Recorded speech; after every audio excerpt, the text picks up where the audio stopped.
प्राचीन काल में रक्तबीज नाम का एक अत्यंत शक्तिशाली और क्रूर असुर हुआ। उसने कठोर तपस्या करके ब्रह्मा जी से वरदान प्राप्त किया था कि उसके शरीर से गिरी रक्त की हर एक बूंद से उसका ही एक नया रूप उत्पन्न हो जाएगा। इस वरदान के कारण वह लगभग अमर हो गया और तीनों लोकों में आतंक फैलाने लगा। देवता, ऋषिमुनि और साधु उसके अत्याचारों से अत्यंत परेशान हो गए। रक्तबीज के बढ़ते आतंक से व्याकुल होकर सभी देवताओं ने माँ दुर्गा की शरण ली। माँ दुर्गा ने असुरों से युद्ध आरंभ किया। युद्ध में जब माँ दुर्गा रक्तबीज पर प्रहार करती, उसके शरीर से गिरा रक्त भूमि पर पड़ते ही अनेक नए रक्तबीज उत्पन्न हो जाते। इससे युद्ध और भी भयानक हो गया और स्थिति नियंत्रण से बाहर होने लगी। तब माँ दुर्गा के ललाट से प्रचंड क्रोध के साथ माँ काली प्रकट हुई।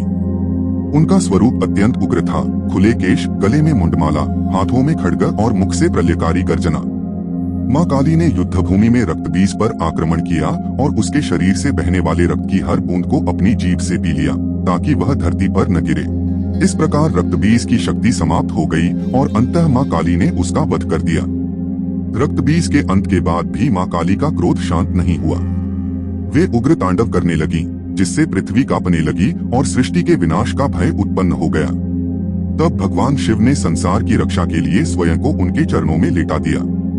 जैसे ही माँ काली का चरण भगवान शिव पर पड़ा, उन्हें अपनी उग्रता का आभास हुआ और वे तुरंत शांत हो गयी। यह कथा सिखाती है कि अधर्म कितना भी शक्तिशाली क्यों न हो, उसका अंत निश्चित है। माँ काली केवल संहार की देवी नहीं, बल्कि धर्म, न्याय और भक्तों की रक्षा करने वाली करुणामयी शक्ति है। इसी तरह की धार्मिक कथाओं के लिए कृपया चैनल को सब्सक्राइब करें।